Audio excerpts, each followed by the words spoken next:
Samantala, wala namang inaresto ang mga pulis sa panig ng mga militanteng grupo kahit pa may nagsunog ng effigy ngayong ikatlong State of the Nation address ng Pangulong Marcos Jr. Pero handa umano silang magsampa ng kaso sa mga gumawa nito na malinaw anilang paglabag sa batas. Kunin natin ang live report ni Mar Gabriel. Mar!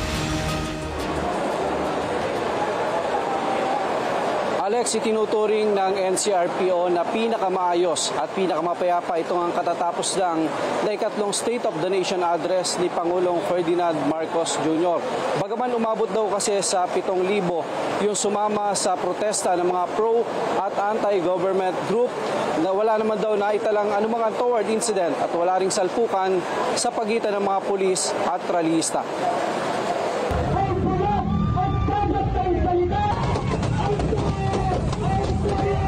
Maagang sinunog ng mga militanteng grupo ang bit-bit nilang effigy sa kahabaan ng Commonwealth Avenue.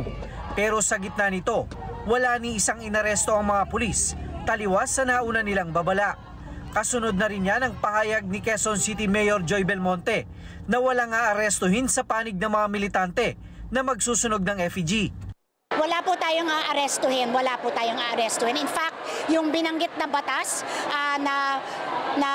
ng ating QCPD with regards to effigy, nung pinag-aralan ko po yung batas, it refers to at the distance. So kailangan kung within 100 meters, bawal po yung magsunog ng effigy, pero beyond 100 meters, wala naman pong binanggit yung batas na bawal.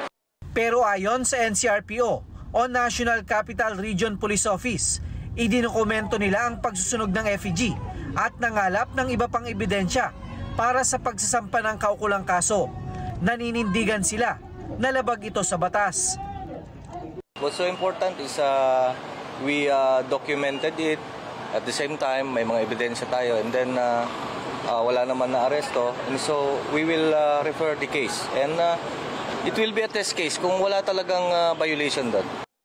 Kaninang umaga, nag-inspeksyon naman si PNP Chief General Romel Francisco Marbil sa Commonwealth Avenue para kamustahin ang latag ng seguridad. Sa gitna nito, pinaalalahanan niya ang mga pulis na ipatupad ang maximum tolerance sa mga militante. Pero may limitasyon daw yan, lalo na kung sasaktan na ang mga pulis.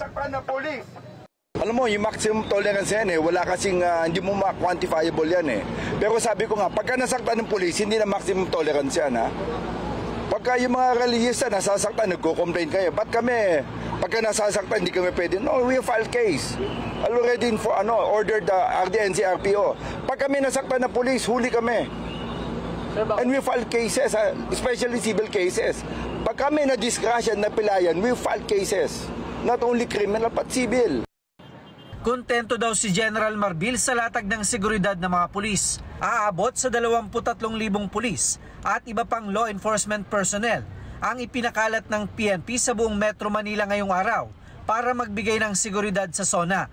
8,000 pulis ang ipinakalat sa Commonwealth Avenue at sa paligid ng Batasan Complex.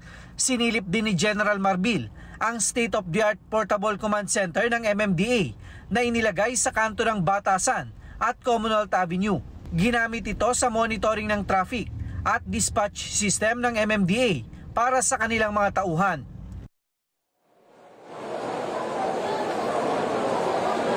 Alex, inaasahan ngayong gabi ay bubuksan na sa lahat ng uri ng sasakyan. Yung mga kalsada na isinara kanina dahil nga doon sa pagdagsa ng mga nagprotesta dyan sa kahabaan ng Commonwealth Avenue.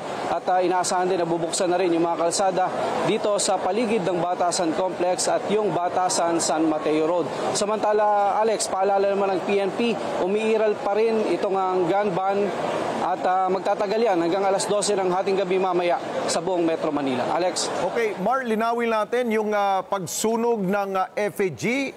Kaninong itsura yon? Kay PBBM ba yon o kasama rin ba si Vice President Sara doon? Alex, Alex, itsura yon ng Pangulong Ferdinand Marcos at ni Vice President Sara Duterte. No, maaga yan, bandang pasado alas 8 ng umaga, isinagawa ng grupo na yan mula sa Southern Tagalog yung pagsusunog ng effigy dyan sa kahabaan ng Commonwealth Avenue. Bukod dyan, Alex, nagtangka rin kanina sana na sunugin ng grupong bayan yung dala nilang effigy naman na hindi naman natuloy dahil nga sa lakas ng ulan, kaya nauwi na lang yan sa pagsira nung dala nilang effigy. Oh, Martin, anong ba natin kung bakit nila dinamay si VP Sara? Alex, yung sa grupong bayan, ang pagkakaalam natin dyan, tinawag nila yung Umbagang Bayan, yung FEG, no? Dahil nga ang sinasabi ng grupong yan, nagagawa pang araw magbangayan nitong Pangulo at ng pangalawang Pangulo sa gitna ng maraming problema ng bansa. Okay, maraming salamat sa iyo, Mar Gabriel. Mata natin dyan ho sa Batasan Complex. Maraming salamat sa inyo pong pagsubaybay sa Mata ng Agila Primetime. Para malaman ang matatag, matapang at matapat na mga balita, i-follow lamang at mag-subscribe sa @Net25 TV.